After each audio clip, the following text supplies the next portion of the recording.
Hey, alright, good morning. Okay, it's like 5 in the morning now, I'm sure. Excuse me. Um, so I was awoken early this morning, like 3:30 this morning. I was just always in the witching hour. Always. God, I swear it was like 3:33, 3:36 actually. Gosh, why does that number keep coming up? I gotta keep looking in deeper into that because I'm missing something. But so beyond that, okay. This morning, Spirit and I are talking about the creation of stars, the birth of light. Wow, what a deep subject. Okay, we're gonna get into some universal law, some deep spiritual truth here. It's about how it's the dance. It's the dance between your highest self and your lower carnal self. It's the dance of chaos and creation. So when a star is being formed, okay, like the Orion Nebula, I took a screen video, a mirror. I mirrored my screen of a National Geographic for you guys. I'm going to totally put that into this for you guys.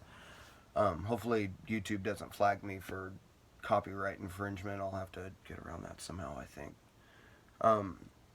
But anyways, back to the actual true, reason why I started doing this video this morning. I'm so just waking up. I literally went to bed in my clothes last night and just, yeah. So, all right, enough sidetracking. Dang it, carnal self. So, the creation of stars within a nebula. We're going to take the Orion Nebula today. You ever wonder why Orion is always so prevalent within Egyptian creation mythology? The Pleiades, these are there's nebulas there. There are creation. There's creation there. Okay, we are stars. We are stardust. If we are made up of stars, and science even backs that, then you know the formation of you is like the collation of, man, so much mass and matter just coming together, spinning around, coalescing, and just each cell in your body did this. And each cell in your body continues to do this throughout your entire life. So, in the Oort cloud of a nebula, there is a dance of creation and destruction. It is a perfect, balanced harmony, like a tango. Not quite like a two-step, but like a waltz. It's like a waltz. Every move is carefully planned out so that all of them that are dancing around and whirling around the floor, because if you've ever seen a waltz, there is a gajillion freaking people out there on the floor, and they all spin around one another doing their own dance with their partner, but yet a collective dance together throughout this whole thing. It's like the whirling dervishes. The man, just like that, except the whirling dervishes are singular, and rarely do they part up. I think they come together as a collective, but they don't really do a two on two thing. You know what I mean? So, in the creation of stars, this is like this even in twin flames. But think about, I want everybody to stop thinking about the twin flame journey as finding your other half. Okay, that's find your other half within yourself first. How can you become whole with another without first becoming whole within yourself? You need divine union with your highest self that is like a silver cord tethered to Eden, the true Eden, the spiritual Eden, where you actually come from. We were all within Adam and Eve when they descended into the lower realms. They birthed us out of them. We are a product of their coalition and their coming together and their star.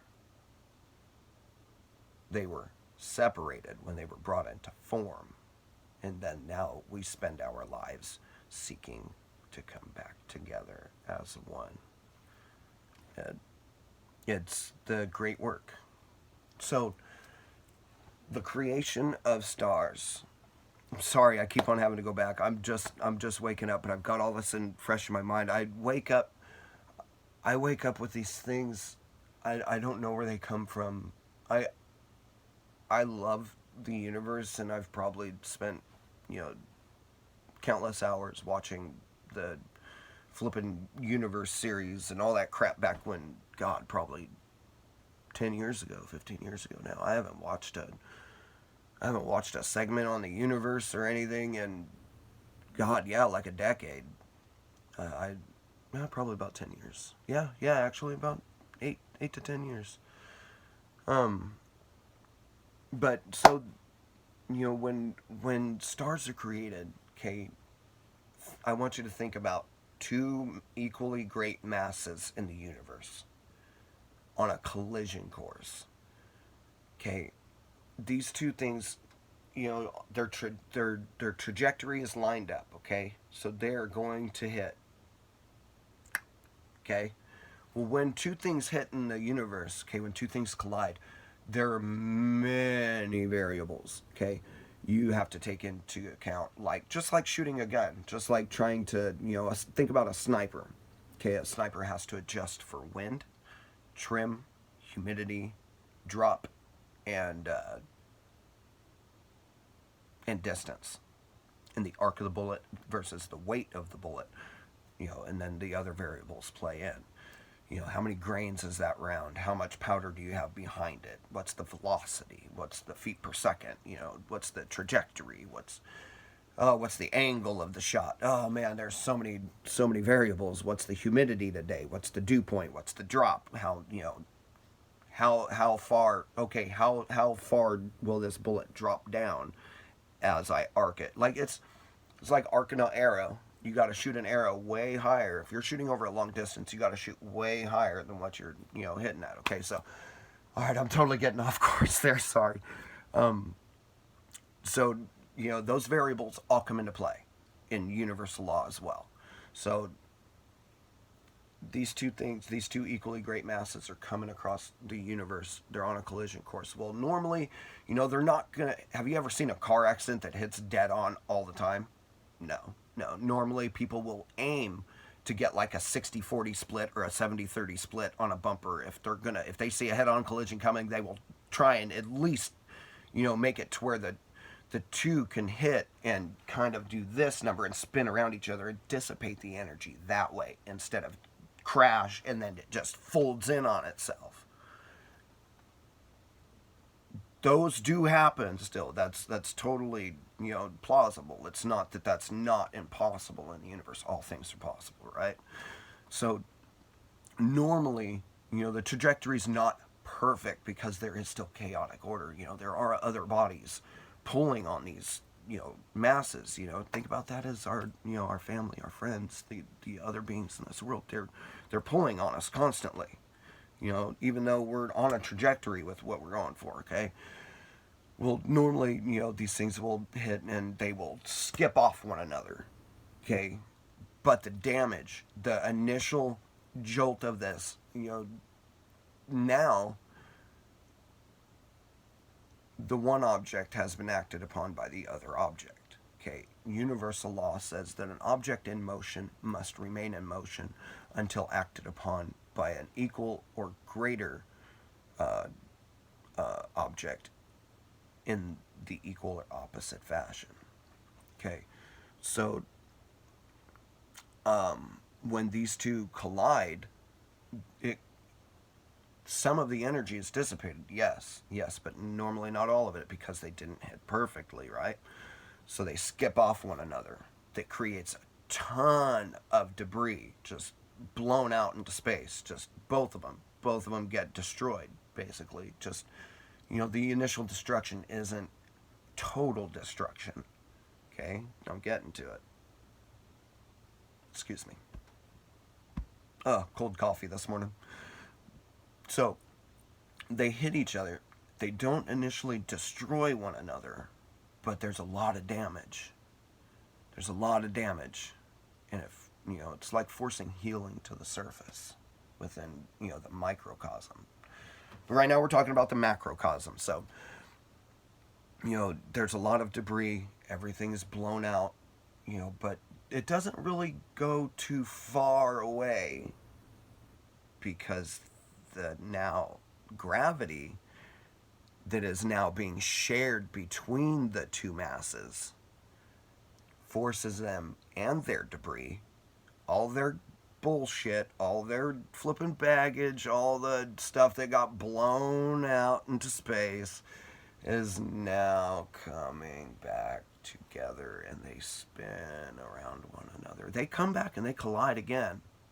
And whether they stick or not, that is completely up to the two bodies. They're, the velocity, the weight, the mass, the trajectory, speed, all that comes back into play again. Okay, that's whether they stick together or not. They will eventually come together. That's no doubt whatsoever. It's just how long will it take. So, but over time, normally over thousands of years, they sometimes millions, who knows? I'm not getting into specifics there. I just, just over a long period of time, we'll just leave it at that. These two will do a dance in harmony. But as they come together and they coalesce, it will get so hot that the atoms literally become infused. They speed up to the speed of light, and the friction between the two, because space is a vacuum. There's, nothing there, right? So friction builds up pretty easy. Okay, and the friction creates energy. Energy is heat, light. Well, energy is light. Light is heat, or is transferred to heat. Heat is transferable, so thus, the whole cycle is perpetual. And thus we have energy that is transferable, and, all things perpetuate, and all things are connected. Dude, that's just going to show you that all things are connected right there, just in stars, just in the creation. But they're doing this dance, this beautiful, beautiful dance in the nebulas, in the Oort clouds. Oh man, how do I describe this further, Spirit? They're doing this beautiful dance. It's a harmony. Though destruction is there, creation's also there. These things speed up to the speed of light, and they bond together at a molecular level, at a cellular level, at a subatomic level. Okay, when you think subatomic, so subatoms, subuniversal. So every universe has a universe within it. Every universe has sub-universes. Think about string theory or the multiverse theory. So have you ever, Spirit gave me this example this morning, I about just like jumped out of my chair, just like, what? Are you serious? No way!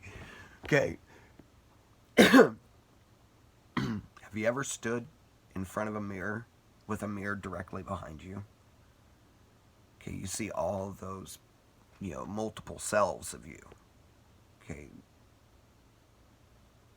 God, this might have to be another study. I might have to dig deeper into this for you guys, but this could be to be continued for you guys.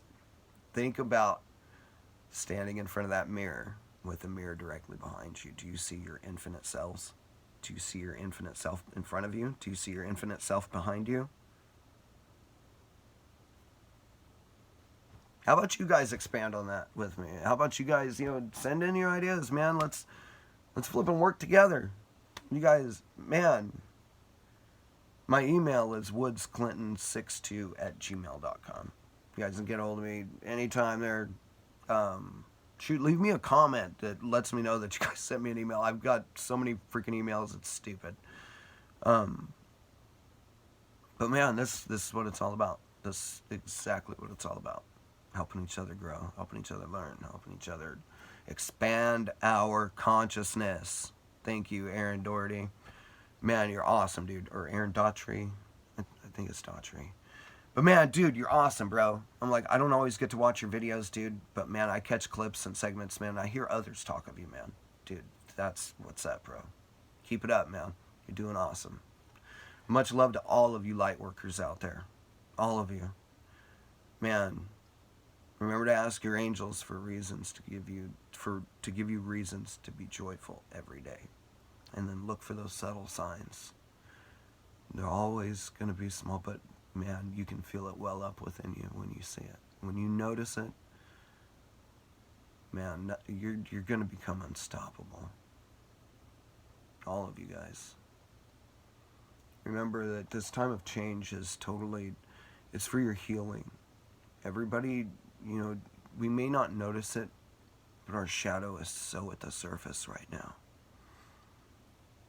You notice that everyone is, putting their blame off on, hey man, I don't like this about my childhood. This was BS. Hey, I don't like the fact that you were doing this to me half my life or whatever. People are doing this right now. And they've been doing it for a few months, but it's getting very intense. This is the last shove through the door. Because this is the time of dying. This is the time of change. And spring is the time of rebirth.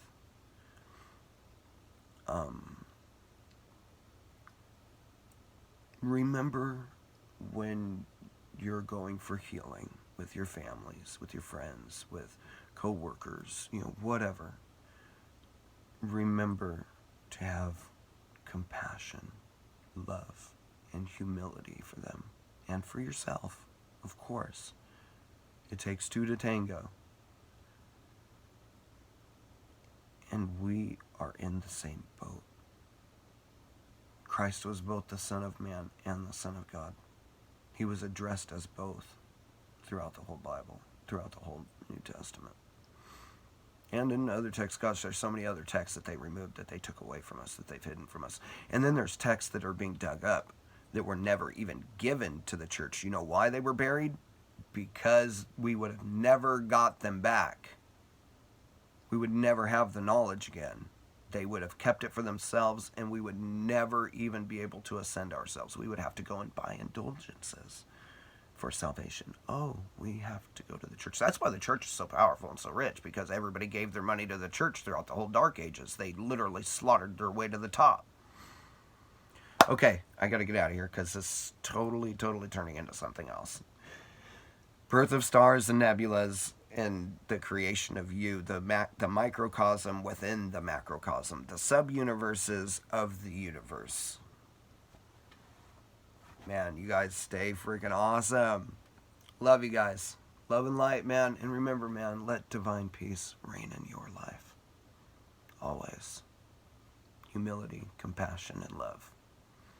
And be strong for yourself. Don't let other people push you around. Don't let them steal your light. Don't let them steal your joy either.